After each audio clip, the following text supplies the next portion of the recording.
Now I wanted to talk about something today. I have to have a good rant every once in a while. And there's things that I feel very passionate about in the hunting industry, in the habitat industry. And so today, deer rant. Maybe you're ranting because I can't write very well. That's okay. This is actually, believe it or not, real quick. I'll go to this rant in really short time here. But this is my setup right here for a new web class series that I have that'll be coming out within the next couple months. It's something I've been working on off and on since 2016. We're finally put it together. We were supposed to have the website available for this back in 2016. We have not. We've changed web companies. We're doing some different things with marketing people, and this is something I had to get on track for. And so we've been working at it for a few years. This is going to be my setup.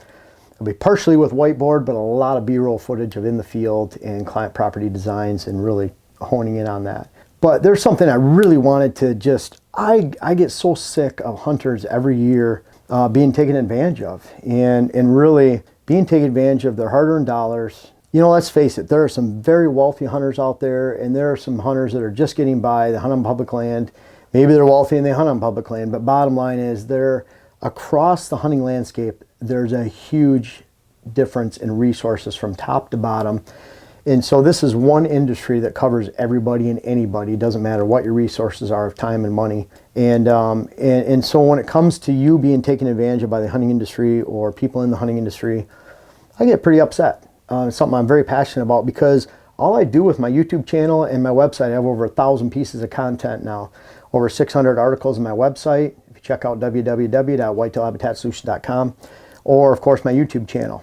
We have 440 or so videos and counting. By the time you see this, maybe 450. We'll put out 198 last year, and we'll probably put out around 200 again this year. But things that you don't need to buy or that are buzzwords in the industry, activities you don't need to practice.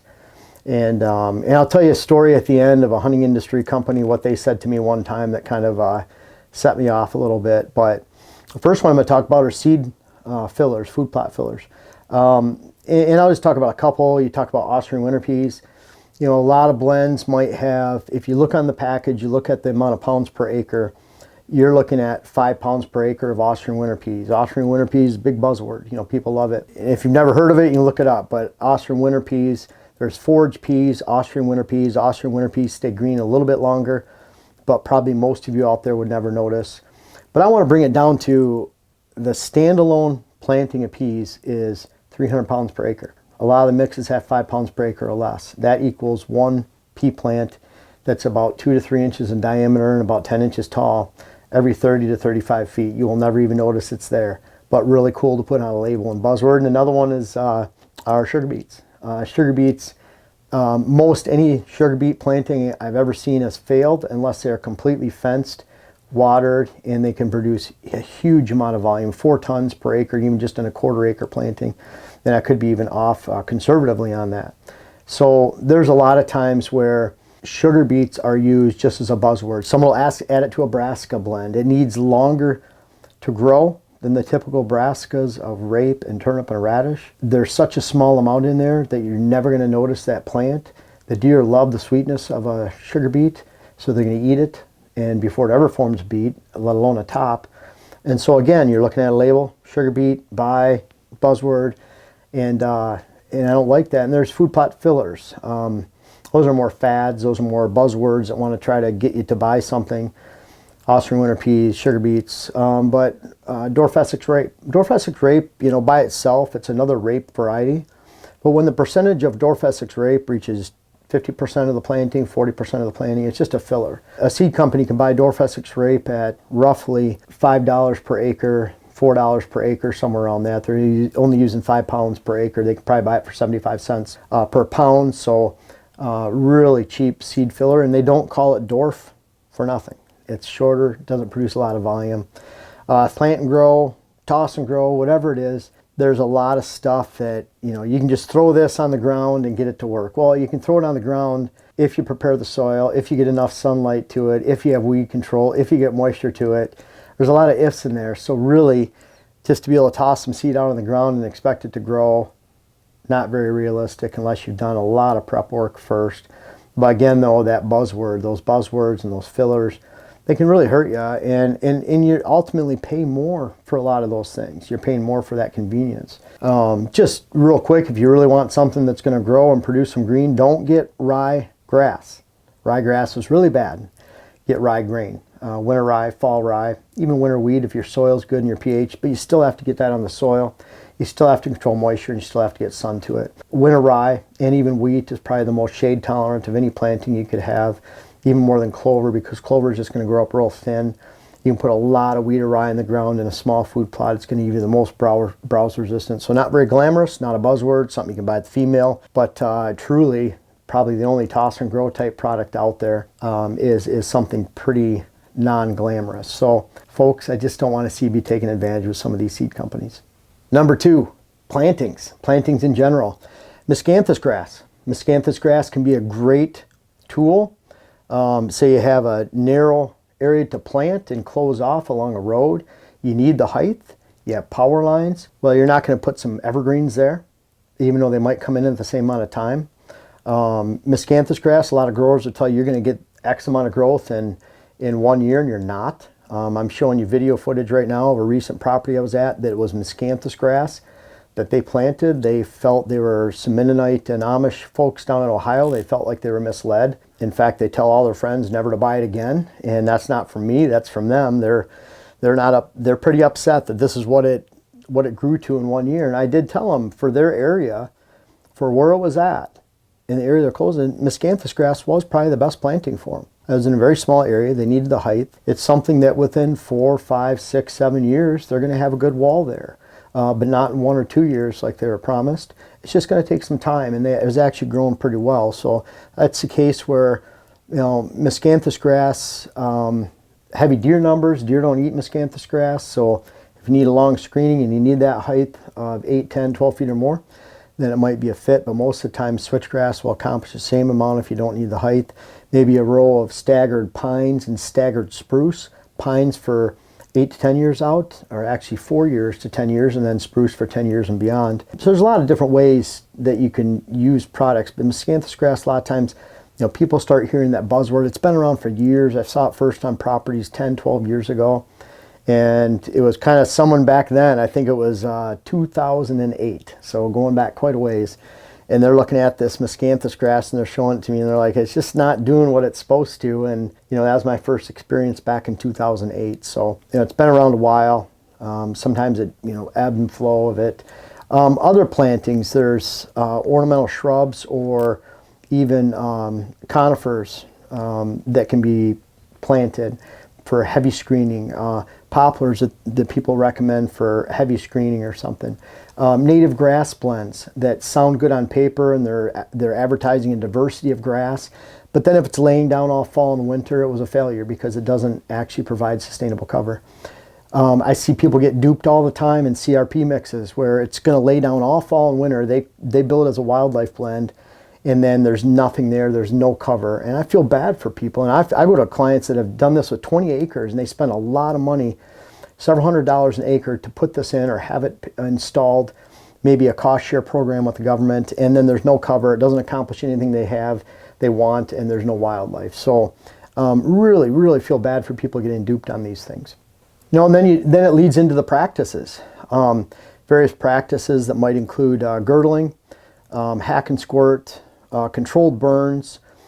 There's a place for each one of those. They're all viable tools in the Habitat Manager's toolbox, but they're not as popular and not as important or not as useful as people think. So that's the problem with a lot of those, is that they just, even though they're great buzzwords, people talk about them online, this is what you should do.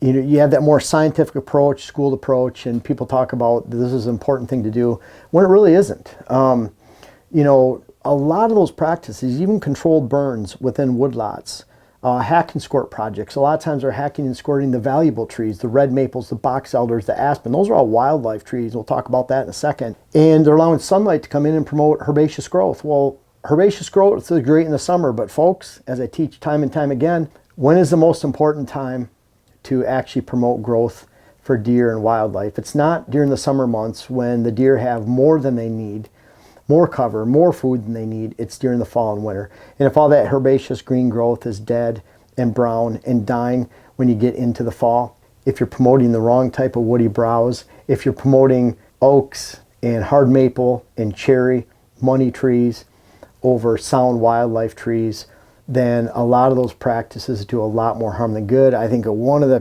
practices, I have several stories, many stories, but the one is they had a mixed red oak and aspen stand, or poplar. And so the idea was hack and squirt the popple, and harvest a few oaks and try to create this oak savanna where there's a high percentage of mature oak trees, no cover at the bottom. I'm there on the property twice. I'm there 3 years later after they did this in between. And we took an area that was productive and doing well and held deer and had that mixed acorn production. And we put all those deer on the neighbors because now they hacked and squirt. They killed the good trees. They left the red oak. It was a limited food source, so the deer weren't even there most of the year. It couldn't actually sustain a deer movement during the hunting season, and all the deer lived on the neighbors. When they could have just targeted select oaks to begin with for mature mass-producing trees, they could have cut the aspen down, cut the weak oaks around, allowed for 7,000 shoots per acre of aspen to come in to provide an incredible amount of side cover and forage and daytime forage. Maybe even added a few conifers here and there to diversify. Now they would have had a habitat and wildlife, and they would have that mix where, sure, there wouldn't have been good money trees in the future, but the person bought it for wildlife, and they had just missed a huge opportunity and actually hurt their land. And that's what leads me into really money tree management versus wildlife management. It is very, very hard to have them both be one and the same. Don't allow foresters or wildlife professionals to tell you that deer eat hickory, that deer eat walnut. They don't. And even acorns are a very limited food source for a limited amount of time. You have to have woody browse. When you cut down there's the talk now, people are getting duped. Cut down a maple tree, a hard maple, soft maple, right by your tree stand, and it's just great nutrition and attraction. Deer are going to come in and eat this. When really, if you're only cutting a few of those, the deer eat it down to the stump 2 years in a row, and that tree is dead now. Once they eat back the browse, 50%, more than 2 years in a row, it's dead. And so you need to cut down acres of trees in order to have sustainable, browsable, and viable trees that'll be there in the future for you. You can't just cut down a few around your stands and have these mini little nutritional hot spots. They're gone in a week and they're dead in 2 years. So bottom line, big difference between money management and wildlife management. Different trees, a hard maple, walnut, hickory, cherry, very little wildlife value.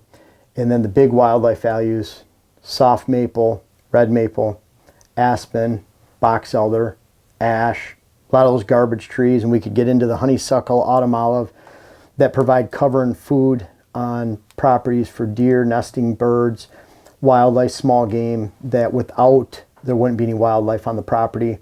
And unfortunately, any of the good shrubs like a red osier dogwood that you might plant gets eaten up. And so you take viable, high quality wildlife trees, whether they're labeled invasive or not, you take them out, and now you kill all the wildlife population that's in the area. And I have another story for that. I think the people should almost go to jail when you remove 10 acres of wildlife cover and kill that wildlife population, basically, because they don't have sustainable cover anymore. So really look at that difference between what is wildlife and what is money timber. And the final thing I'm going to say is, and this goes back to hunting industry individual telling me to use a product, basically saying you should really use this product. And just show that you're using it out in the field. It doesn't matter if you're using it or not. Well, folks, if I'm not using it, if I don't represent it, if you don't see me using it, I'm never going to use something that I don't really want to use. I use Sitka because I think it's the best clothing. I love using it. I love Vortex Optics and the company being down in Wisconsin. Matthews I've used since '92. There's so many companies I've used for an extremely long length of time before I was ever even sponsored or partnered with them. And that loyalty means something to me, but at the same time, I'm not going to promote a product that I just get paid to promote just to get a check so that I can show something on YouTube and talk about it, or on TV someday.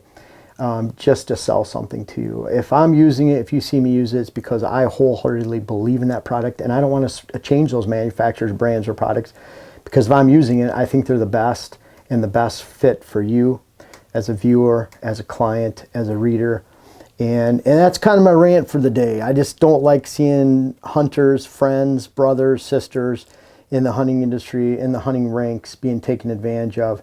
There's many ways, whether it's seed fillers, practices, plantings, money, timber management versus wildlife management timber, and certainly product use, blatant over use of products and overselling of products just because you're getting a check. And bottom line, this goes with everything I do on this channel, including my future web series, my books, all the content I have for free out there. I look at it like, if you don't want to buy my web series, you don't have to. If you don't want to hire me, I don't really care. If you don't want to buy my books, that's fine. I'm going to give you, for you not wanting any of that, that's fine.